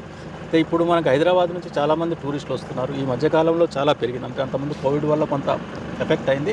కొన్ని మేము స్పెషల్ అరేంజ్మెంట్స్ కూడా చేయడం జరిగింది. అంతకుముందు ఏంటంటే మనకి టూరిజం ఎంట్రీ పాయింట్ అనేది లోపల ఉండేది, క్యాంపస్లో మన టూరిజం పాయింట్ దగ్గర ఉండేది. అక్కడ లోపలికి వచ్చి పోవడం అనేది కొంచెం ఇబ్బందిగా ఉండే. ఇప్పుడు మెయిన్ రోడ్ మీదనే మనం అక్కడ కావాల్సినటువంటి అరేంజ్మెంట్ చేసాం. అక్కడే వెహికల్స్ అందుబాటులో ఉంచాం. ఈవెన్ రోడ్డు మీద మామూలుగా పోయే వాళ్ళు కూడా అక్కడ ఆగేసి ఒక 2 hours వాళ్ళు లోపల సఫారీ రైడ్ చేసుకొని మళ్ళీ పోయేటువంటి పరిస్థితి కూడా క్రియేట్ చేశాము. సో ఆ విధంగా డైరెక్ట్గా ఎక్కువ మందిని మనం ఇక్కడ అట్రాక్ట్ చేసేటువంటి పరిస్థితి కూడా కనిపిస్తూ ఉంది. అంటే ఒకటే కాకుండా అకామిడేషన్ విషయంలో మీరు ఎలాంటి జాగ్రత్త తీసుకుంటారు? ఇక్కడ అకామిడేషన్కి మనకి టూరిజం డిపార్ట్మెంట్ నుంచి కొన్ని రిసార్ట్స్, కొన్ని సూట్స్ ఉన్నాయి, కొన్ని ఏసీ సూట్స్ ఉన్నాయి, కొన్ని నాన్ ఏసీ సూట్స్ ఉన్నాయి, కొన్ని డార్మెటరీస్ కూడా ఉన్నాయి. అయితే వీకెండ్స్లో మాత్రం అవి ఫుల్ అయ్యేటువంటి పరిస్థితి ఉంది. వీకెండ్స్లో ఎలాంటి అంటే వేకెన్సీ అయితే ఉండదు. బట్ మధ్యలో మిడిల్ ఆఫ్ ద వీక్లో కొంత గ్యాప్స్ ఉన్నాయి. సో మనం టార్గెట్ చేసేది కూడా వీకెండ్సే. సో అట్లాగే డిపార్ట్మెంట్ తరపు నుంచి కూడా కొంత కొన్ని ఫెసిలిటీస్ క్రియేట్ చేయాలి. అంటే అకామిడేషన్ పాయింట్ ఆఫ్ వ్యూలో కొన్ని కాటేజెస్ కానివ్వండి, కొన్ని రెంటెడ్ అకామిడేషన్స్ కానివ్వండి, వాటన్నిటి మీద ఇప్పుడు ఆల్రెడీ మేము కొంత ప్లాన్ తయారు చేస్తున్నాం. Maybe another couple of months. So maybe deploying అంటే మోర్ ఫెసిలిటీస్ తోటి కొన్ని అకామిడేషన్ దృష్టిలో పెట్టుకొని కొన్ని చేసేటువంటి ఏర్పాటు కూడా చేస్తున్నాం. ఒక 5 సఫారీ వెహికల్స్ కూడా ఆల్రెడీ ఆర్డర్ చేయడం జరిగింది. మేబీ అనదర్ 10-15 డేస్లో ఇంకొక 5 సఫారీ వెహికల్స్ కూడా మనకు వచ్చేటువంటి అవకాశం. ఓకే సార్, ఇక్కడ టూరిస్టులు పెరుగుతున్నానికి మీరు రకరకాల ఏర్పాట్లు చేస్తున్నారు. ఇక్కడ 2 ఇష్యూస్ వస్తాయి. ఒకటి స్మోకింగ్, డ్రింకింగ్. అది అవకాశం ఉందా? ఒకటి. నెంబర్ 2, ఎక్కువ టూరిజం కోసం మీరు చేస్తున్న కార్యక్రమాలు. అంటే ఇక్కడ స్మోకింగ్, డ్రింకింగ్ అనేది కంప్లీట్లీ ప్రొహిబిటెడ్. అసలు ఆడ గేట్ దగ్గరనే మేము ముందే చెప్పేస్తాం. 99% నేచర్ లవర్స్ ఎవరైతే ఉన్నారో వాళ్ళకి అలాంటి అలవాట్లు లేవు. ఉన్నా సరే వాళ్ళు ఇక్కడ అవి అలాంటివి తీసుకొని వచ్చేటువంటి పరిస్థితి లేదు. మేము అంటే రెగ్యులర్గా వాచ్ చేస్తుంటాం, కానీ ఎక్కడ ఎవరు కూడా ఈ స్మోకింగ్, డ్రింకింగ్ చేసినటువంటి ఇన్సిడెన్సెస్ అయితే పెద్దగా కనిపించలేదు. బట్ ముందే చెప్తాం, మా దగ్గర గేట్ దగ్గర ఎంటర్ అయ్యేటప్పుడే విల్ గివ్ ది ఇన్స్ట్రక్షన్స్, ఏమేం చేయాలి, what to do, what not to do అనేది ముందు వాళ్ళకి మినిమం గైడ్ లైన్స్ అనేది ఉంటుంది. డ్రైవర్స్ రెగ్యులర్గా వాటిని వాచ్ చేయడం కూడా జరుగుతూ ఉంది. వాళ్ళు కూడా time to time they are giving instructions వాళ్ళకి చెప్తూ ఉంటారు, ఎలా ఉండాలి ఏంటి. మధ్యలో దిగటాలు, అటు ఇటు పోవటాలు అవన్నీ కూడా చేయడానికి లేదు. హంటింగ్ కూడా ఉంటుంటుంది. హంటింగ్ లాంటిది ఇక్కడ లోపల ఉండే సవాలే లేదు. బట్ ఇంతకుముందు అంటే ట్రైబల్స్ వీళ్ళు కొంచెం హంట్ చేసి అంటే వాళ్ళు తినేది, ఇంతకుముందు ఒక అలవాటు ఉండేది. బట్ ఇప్పుడు హంటింగ్ యాక్టివిటీస్ చాలా వరకు బంద్ అయిపోయినాయి. ఎక్కడ ఎలాంటి హంటింగ్స్ కూడా మనకి కేసెస్ నమోదైనట్టు కూడా లేవు. అచ్చా, ఎక్కువ టూరిజం గురించి మీరు ఏం చేస్తారు? It is a part of the exposure. Eco tourism means just we're providing some environment education as a part of tourism. So అందుకు దాంట్లో పాటు ఇక్కడ మేము ఇప్పుడు బైసన్కుంట దగ్గర ఒక ఎన్వైరన్మెంటల్ ఎడ్యుకేషన్ సెంటర్ పెట్టాము. ఎందుకంటే లోపలికి వచ్చినప్పుడు ఏంటంటే వాళ్ళ మైండ్ సెట్ అంతా కూడా ఫారెస్టే ఉంటుంది. సో అక్కడ మనం కనుక క్యాచ్ చేయగలిగితే, వాళ్ళ మైండ్స్ని మనం క్యాచ్ చేసి కొంత మనము ఇంపార్ట్ చేయగలిగితే, సో వాళ్ళకి కొంత మనం ఎడ్యుకేట్ చేసినట్టు ఉంటుంది. ఇక్కడ మనం ఇప్పుడు నెక్స్ట్ పోయేటువంటి ప్లేస్ ఉంది, అక్కడ ఈ environment education, mini environment education centre అది. ఇక్కడ టూరిజంలో భాగంగా మన సఫారీ వెహికల్ ఖచ్చితంగా ఆడ ఒక 10-15 minutes మనం ఆడ స్పెండ్ చేస్తాం. సో అక్కడ కావాల్సిన విజువల్స్ కానీ కొన్ని డిస్ప్లే చేసాము, కొన్ని ఎనిమల్స్కి సంబంధించిన అంట్లర్స్, సో వాటికి సంబంధించిన కొన్ని body parts, pug marks, symbols, ఇవన్నీ అక్కడ డిస్ప్లే చేయడం జరిగింది. దాని ద్వారా కొంత వాళ్ళకి ఎడ్యుకేషన్ మనం పంచగలిగినట్టే, ఎట్లా ఉంటుంది వైల్డ్ లైఫ్, వాటి హ్యాబిటాట్ గురించి, వాటి బిహేవియర్ గురించి, వాటి మీద కొంత అవగాహన అనేది కల్పించడం జరుగుతుంది. ఓకే సార్, వాటితో పాటు ప్లాస్టిక్ నివారణకి మీరు చేస్తున్న కార్యక్రమం అంటే ప్లాస్టిక్ అనేది మనకి మిగతా అమరాబాద్ టైగర్ రిజర్వ్లో, ఎందుకంటే ఆడ శ్రీశైలం ఉండడం వల్ల ఆడ పెద్ద మొత్తంలో ప్లాస్టిక్ అనేది జమ అవుతుంది. మాకు ఒక హైవే మీదనే ప్లాస్టిక్ పెడదా, ఇక్కడ కూడా ప్లాస్టిక్ ఉండేటువంటి పరిస్థితి. ఎందుకంటే మేము టూరిజం ఎవరైతే మన విజిటర్స్ వస్తారో వాళ్ళకి ముందే చెప్తాం, ఎక్కడ కూడా ఎలాంటి ప్లాస్టిక్ డిస్పోజ్ చేయడానికి లేదు. సో ఇక్కడ లోపలైతే మాకు ప్లాస్టిక్ తోటి పెద్దగా ఇబ్బంది లేదు. ఒకటి ఓన్లీ మెయిన్ రోడ్లో ట్రావెల్ చేసేవాళ్ళు అక్కడక్కడ బస్సుల నుంచి పోయేవాళ్ళు బయట బాటిల్స్ వేయడం కానీ అట్లాంటివి కొన్ని జరుగుతుంది. కాకపోతే రెగ్యులర్ డ్రైవ్స్ మేము కండక్ట్ చేస్తాం మా ఫేస్ క్యామ్ వాచర్స్ తోటి మా సిబ్బంది తోటి 10 డేస్కి 15 డేస్కి ఒకసారి డ్రైవ్స్ కండక్ట్ చేసి will pick that plastic disposal material ఏదైనా అంతా కూడా ఇది చాలా తక్కువ compare to many other places. ఎప్పుడో ఒకటి అలా పడుతుంది. మేము రెగ్యులర్గా చెక్ పోస్టులలో కూడా ఈ ప్లాస్టిక్ వేయొద్దు అని చెప్పి వాళ్ళకి నాకాబందీ కండక్ట్ చేసినప్పుడు స్పీడ్ లిమిట్స్ మీద ప్లస్ ఈ ప్లాస్టిక్ డిస్పోజల్ మీద అంటే పడేయొద్దు అనే దాని మీద కొంత అవగాహన కల్పించడం జరుగుతుంది వెహికల్స్ వాళ్ళందరికీ. సార్ ఇప్పుడు మీ లిమిట్స్లోకి వచ్చేసరికి కోతులు విపరీతం కనిపిస్తుంటాయండి. రోడ్డు కోతులు సంచరిస్తున్నాయి, వాహనాలు జాగ్రత్తగా పంపించండి, కోతులు చనిపోతున్నాయి అంటుంటారు. నిజంగానే యాక్సిడెంట్లో కోతులు చనిపోతున్నాయి. అసలు కోతులు ఆ ప్రాంతం రాకుండా వాళ్ళ అడవిని పరిమితి చేయడానికి ఇక్కడ ఏమైనా మీరు ఫ్రూట్స్ యాక్చువల్గా అడవి లోపల నుంచి రోడ్డు అనేది అడవిలో నుంచే ఉంది. సో కోతులు అనేవి అడవిలో ఉంటాయి. సో అవి రోడ్ల మీద కూడా వస్తున్నాయి. అయితే ఇక్కడ ఏమవుతుందంటే రోడ్ల మీదనే ఉండిపోవడానికి కారణం ఏంటంటే వీళ్ళు వచ్చిపోయే వాళ్ళు ఇవో ఫీడింగ్ చేస్తూ ఉన్నారు. మనం ఎంత అవేర్నెస్ చెప్పినా ఎంత చేసినా సరే మనకేంటంటే ఇది కోతి అంటే అది ఒక ఆంజనేయుడు అనే ఒక భావన చాలామందికి ఉంది. మనం ఏదో దేవుడికి వేస్తున్నాం అనే ఒక ఫీలింగ్ తోటి చాలామంది చేస్తుంటారు. అది నేరం అనే సంగతి చాలామంది తెలియదు. ఫీడింగ్ అనేది నేరం. యాక్చువల్గా వైల్డ్ లైఫ్ యాక్ట్ ప్రకారం ఫీడ్ చేయడానికి లేదు అడవి జంతువులకి. సో దాంతో ఏమవుతుందంటే అవి దానికి అలవాటు పడిపోయి ఆ రోడ్డు మీదనే అది ఉండే పరిస్థితి. ఒకవేళ వేయకపోతే అది మీదకి వచ్చి లాక్కునేటువంటి పరిస్థితి కూడా ఇప్పుడు కొద్ది ప్లేసెస్లో 2 వీలర్స్ మీద పోతే అది మీద పడి లాక్కునే పరిస్థితి. అంటే రెగ్యులర్గా వేసి సడన్గా ఎవరు వేయకుండా చాలాసేపు దానికి ఏం ఫుడ్ దొరకపోతే అది కొంచెం అగ్రెసివ్గా తయారయ్యేటువంటి పరిస్థితి మనకు కనిపిస్తూ ఉంది. సో మీరు లాక్డౌన్లో చూసినట్లయితే మా దగ్గర కూడా లాక్డౌన్లో రోడ్డు మీద కోతి కూడా లేకుండా మొత్తం లోపలికి వెళ్ళిపోయినాయి. ఎందుకంటే బయట ఫుడ్ వేసే వాళ్ళు ఎవరు లేరు. అవి లోపల మంచిగా సెటిల్ అయిపోయినాయి, ఎలాంటి ప్రాబ్లం లేదు. ఆ తర్వాత మళ్ళీ నెమ్మదిగా స్లోగా మళ్ళీ రావడం మొదలైంది. సో ఇదేంటంటే మనం అవేర్నెస్ క్రియేట్ చేసి ఇలాంటి ఫీడింగ్ లేకుండా చేస్తే అవి న్యాచురల్గా, ఎందుకంటే లోపల కూడా చాలా కోతులు ఉన్నాయి, లేవని కాదు, బట్ కొన్ని అక్కడ అలవాటు పడి అక్కడే ఉంటున్నాయి.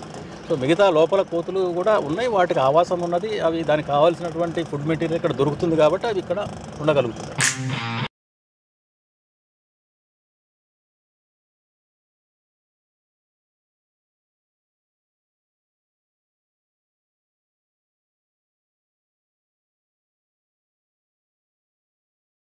ప్రస్తుతం మనం కవ్వాల్ రిజర్వ్ ఫారెస్ట్లో గనిశెట్టి కుంటదొర ఉన్నాం. ఇక్కడికి వచ్చే వాళ్ళకి ఎలాంటి సదుపాయాలు ఉంటాయి, ఇక్కడ పక్షులు ఏ విధంగా వస్తాయి, అంతేకాకుండా వన్యప్రాణులు ఏ విధంగా వస్తాయి, వాటికి కావాల్సిన ఆహారం ఏ విధంగా ఇక్కడ ఫారెస్ట్ అధికారులు సమకూరుస్తారు విషయాన్ని మనతో మాట్లాడడానికి మాధవ్ గారు ఉన్నారు. మాధవ్ గారు, ఇప్పుడు మనం చూస్తున్నాం మీరు చూపించిన అన్ని ప్లేసులకి ఒక ఎత్తు అయితే ఇదంతా కూడా మంచిగా ఒక ఆస్ట్రేలియాలో ఉన్నట్లుగా లొకేషన్ కనిపిస్తుంది. ఇది మన తెలంగాణ లేదా ఇండియా లాగా లేదు, ఇది అంత బ్యూటిఫుల్గా ఉంది లొకేషన్. ఇక్కడికి వచ్చే టూరిస్టులందరికీ ఇక్కడ తీసుకురావడానికి ఎటువంటి ఏర్పాట్లు చేస్తుంటారు? ఇక ఈ ప్లేస్లో ఎటువంటి జంతువులు వస్తుంటాయండి? వాటర్ బాడీస్ ఎట్లయితే ఇంపార్టెంటో ఇది one of the important water body. ఇక్కడ ఈవెన్ రైనీ సీజన్లో కూడా, ఈవెన్ సమ్మర్లో కూడా ఇక్కడ నీళ్ళు ఉంటాయి. సో దానికి సపోర్టెడ్ విత్ ది సోలార్, అక్కడ మనకి సోలార్ బేస్డ్ బోర్వెల్ ఉంది. ఒకవేళ ఏమైనా డెఫిషియన్సీ ఉన్నాడో, ఎందుకంటే ఇది బాగా అలవాటైనటువంటి ప్రదేశం అడవి జంతువులకి. మీకు ఇప్పుడే ఇట్లా చూసినట్టయితే అక్కడ నీల్ గైస్ పెద్ద గ్రూప్ కనిపిస్తూ ఉంది దగ్గరలోనే. అట్లాగే నిన్న పెద్ద గ్రూప్ ఇక్కడ బైసన్స్ మా వాళ్ళు అంటే రెగ్యులర్ రికార్డ్ చేస్తుంటే ఎక్కడ కనిపించినప్పుడు నిన్ననే ఇక్కడ నుంచి కొన్ని బైసన్స్ రికార్డ్ చేయడం జరిగింది. సో ఇక్కడ మామూలుగా ఏంటంటే టూరిస్టులు bird watchers bird walk conduct చేసినప్పుడు ఈ ప్లేస్లో వాళ్ళకి క్యాంపింగ్ ఫెసిలిటీ మనం అరేంజ్ చేయడం జరుగుతూ ఉంది. సో మీరు చూస్తే ఇక్కడ క్యాంప్ ఉన్నది, అక్కడ మచాన్స్ ఉన్నాయి. సో వీటన్నిటిలో కూడా వాళ్ళకి అకామిడేషన్ ఇవ్వడం, వాళ్ళు కంప్లీట్ ఒక డే ఇక్కడే స్పెండ్ చేసే అవకాశాన్ని కల్పించి, సో దీని మీద పూర్తిగా ఒక అవగాహన కల్పించాలనే ఉద్దేశంతో రెగ్యులర్గా మేము బర్డ్ క్యాంప్స్ ఇక్కడ కండక్ట్ చేయడం కూడా జరుగుతూ ఉంది. సో హ్యాబిటాట్ ఇంప్రూవ్మెంట్లో భాగంగా చూస్తే ఇది చూడండి, ఇది మొత్తం గ్రీన్ గ్రాస్ ఎట్లా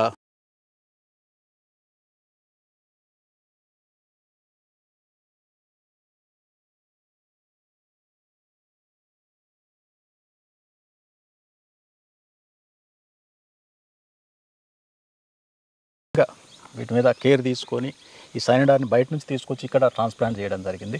అందువల్లనే మనకి ఇక్కడ పెద్ద మొత్తంలో ఈ సైనడాన్ గ్రాస్ ఇక్కడ మనం చూడవచ్చు. ఆ కింద బర్డ్స్ చూడండి, అందులో ఆ సైనడాన్ లోపల బర్డ్స్ కూడా కనిపిస్తున్నాయి. పురుగులు వాటిని అందులో కలగబోయి తినడానికి ఈ గ్రాస్లో మనకి తిరుగుతూ కనిపిస్తూ ఉన్నాయి. సరే, ఈ ప్రాంతంలో ఎక్కువగా ఎండిపోయిన చెట్లు ఇది ఒక అందంగా కనిపిస్తుంది ప్రాంతానికి. ఈ చెట్ల మీద పక్షులు ఎప్పుడప్పుడు వస్తుంటాయి, దాని పేర్లు ఏమో తెలుస్తున్నాయి? అంటే యాక్చువల్గా ఇవి డ్రైడ్ ట్రీస్ అనేవి అంటే చచ్చిపోయిన తర్వాత వాటి వాల్యూ ఇంకా ఎక్కువ అంటే డైవర్సిటీలో మనకి బయోడైవర్సిటీలో వాటి వాల్యూ అనేది చాలా ఎక్కువ ఉంటుంది. అంటే బ్రతికున్న తర్వాత కంటే చచ్చిపోయిన తర్వాతనే వాటి మీద చాలా రకాల జీవులు వాటిని ఆధారం చేసుకొని దాని మీద ఉండేయడానికి అవకాశం కలుగుతుంది. ఇక్కడ పర్టికులర్గా ఏంటంటే వాటర్లో ఇవి సమ్మర్జ్ అయిన మునిగిపోయి ఉన్నాయి కాబట్టి ఇవి చెట్లు ఎండిపోవడం జరిగింది, ఇందులో ఉన్నటువంటి చెట్లు.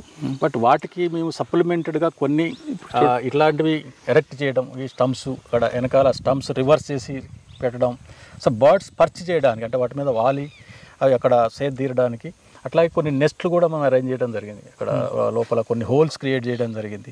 అలాగే ఇక్కడ సాల్ట్ లిక్ ఒకటి ఉన్నది. సో ఇది ఎనిమల్స్ ఈ సాల్ట్ లిక్స్ని లిక్ చేసి అంటే వాటి బాడీలో ఎలాంటి న్యూట్రియంట్స్ డెఫిషియన్సీ లేకుండా ఇది మన ప్రొటెక్ట్ చేస్తుంది. అంటే న్యాచురల్గా జనరల్గా ఏంటంటే మన బాబుని బయట నుంచి కొనుక్కొని రావచ్చు, కానీ ఇది న్యాచురల్ ఉండాలనే ఉద్దేశంతో మన రా సాల్ట్ ప్లస్ ట్యాంక్ సిల్ట్ వాటి కాంబినేషన్ తోటి ఇది తయారు చేయడం జరిగింది. ఇక్కడ ఎనిమల్స్ నీళ్ళు తాగిన తర్వాత దాన్ని లిక్ చేసేసి వెళ్ళిపోతాయి. సో అట్లా వాటికి కావాల్సినటువంటి న్యూట్రియంట్స్ మనం ఇవ్వడం జరుగుతుంది. అచ్చా సార్, ఫైనల్గా చెప్పండి, కవ్వాల్ రిజర్వ్ ఫారెస్ట్ రావాలనుకున్న వాళ్ళకి మీరు ఇచ్చే మెసేజ్ ఏంటి? అంటే ఇది టైగర్ మనకి కనపడకపోవచ్చు, కానీ మిగతా అన్ని రకాల జంతువులు ఇక్కడ కనిపించే అవకాశం ఉంది. ఇక్కడ ఖచ్చితంగా పిల్లలతోటి ఒక ఫుల్ డే స్పెండ్ చేయడానికి పూర్తి అవకాశం ఉన్నది. ఇక్కడ ఫ్యామిలీతోటి పిల్లలతోటి వచ్చేసి ప్రకృతి అందాలని తిలకించడంతో పాటు అడవి జంతువులు ప్లస్ రకరకాల పక్షి జాతులను కూడా ఇక్కడ చూసేదానికి కావాల్సినటువంటి అన్ని సౌకర్యాలు ఇక్కడ ఏర్పాటు చేయడం జరిగింది. అంటే వచ్చే టూరిస్టుల కోసం కూడా, ఎందుకంటే నేచర్ని ఎంజాయ్ చేయడం అనేది అందరికీ సంబంధించింది. బట్ మామూలుగా ఎంజాయ్ చేయడానికి పిల్లలతోటి ఖచ్చితంగా నేచర్లో ఎంజాయ్ చేయడానికి ఇది one of the best place. మనకి హైదరాబాద్లో చాలా తక్కువ డిస్టెన్స్లో ఒక 4 గంటల దూరంలో ఇది మనకి కవ్వాల్ టైగర్ రిజర్వ్ ఉంది. సో వీకెండ్స్లో వాళ్ళు ఇక్కడికి రావచ్చు, స్పెండ్ చేయొచ్చు. మనకి అకామిడేషన్, మనకి టూరిజం డిపార్ట్మెంట్ నుంచి అకామిడేషన్ ఫెసిలిటీ ఉంది. లేదా డైరెక్ట్గా కూడా వచ్చేసి వాళ్ళు సఫారీ ద్వారా ప్రకృతి అందాలని తిలకించడానికి, ఆస్వాదించడానికి అవకాశం. ఓకే, ప్రకృతి ప్రేమికులకు పుట్టినిల్లు లాంటిది కవ్వాల్ టైగర్ ఫారెస్ట్. ఇక్కడ పులులు లేకపోవచ్చు, కానీ అంతకు మించిన పక్షులు అందాలు ఉంటాయి. ఇప్పుడు మనం చూస్తున్న ప్రాంతం అంతా కూడా ఇది మంచి చాలా గణేష్ లేక్ లాంటిది. ఇక్కడికి అన్ని జంతువులు వస్తుంటాయి. ఎక్కువగా ఉదయం టైంలో కానీ లేదంటే సాయంత్రం సమయంలో ఎక్కువగా వస్తే సేద తీరుతుంటాయి. ఇక్కడ పక్షులు అదేవిధంగా మూగజీవులకి ఇది పుట్టినిల్లు. ప్రకృతి ప్రేమికులు ఖచ్చితంగా ఎంజాయ్ చేయాలనుకున్నా, లేదు మీ పిల్లలకి పక్షుల గురించి కానీ జంతువుల గురించి కానీ చెప్పాలనుకున్నా, వాళ్ళకి భావితరాలకు కావాల్సిన నాలెడ్జ్ ఇవ్వాలనుకున్నా, లేదు సాఫ్ట్వేర్ ఎంప్లాయీస్ లాంటి వాళ్ళు మీరు స్ట్రెస్లో ఉండి వాళ్ళు రిలాక్స్ అవ్వాలనుకుంటే హైదరాబాద్ కేవలం 4 గంటల ప్రయాణంలో ఈ కవ్వాల్ టైగర్ రిజర్వ్ ఫారెస్ట్ ఉంది. ఇక్కడ రండి, వచ్చిన తర్వాత మీరు ఒక రోజు ఇక్కడ స్పెండ్ చేస్తే దాదాపు నెల రోజులు తగ్గట్టు మీకు ఒక బూస్టింగ్ దొరుకుతుంది అంటున్నారు మాధవరావు గారు. ఖచ్చితంగా ఆయన చెప్పడమే కాదు, ఇక్కడ మనం చూస్తున్న విజువల్స్ చూస్తుంటే, లేదా మేము తిరిగిన ఉదయం నుంచి చూస్తుంటే ఈ ప్రాంతంలో స్వచ్ఛమైన ఆక్సిజన్ దొరుకుతుంది. కరోనా లాంటి సమయంలో ఆక్సిజన్ లేక ఎంత బాధపడ్డామో, కానీ ఇక్కడికి వచ్చిన తర్వాత ఆక్సిజన్ ఎంతైనా చేసుకోవచ్చు. అన్నిటికన్నా ఇంపార్టెంట్, సిటీలో మనం ఎంత వాకింగ్ చేసినా దాదాపు అరగంట వాక్ చేస్తే మనకి ఆయాసం వస్తుంది. కానీ ఇక్కడ మీరు 24 గంటల్లో కనీసం 10 గంటలు వాక్ చేసినా మీకు ఎలాంటి ఆయాసం రాదు. ఎందుకంటే మంచి ప్రకృతి సిద్ధమైన ఆక్సిజన్ ఉంటుంది. అంత మంచి వాతావరణం ఉంది. పిల్లలతో ఖచ్చితంగా వీకెండ్లో రండి, ఇక్కడ ఎంజాయ్ చేయండి. మీకున్న ఒత్తిడిని తగ్గించుకోవడానికి చాలా best place Kawal tiger reserve forest. మరొక ఫారెస్ట్తో మళ్ళీ కలుద్దాం. అంతవరకు నమస్కారం.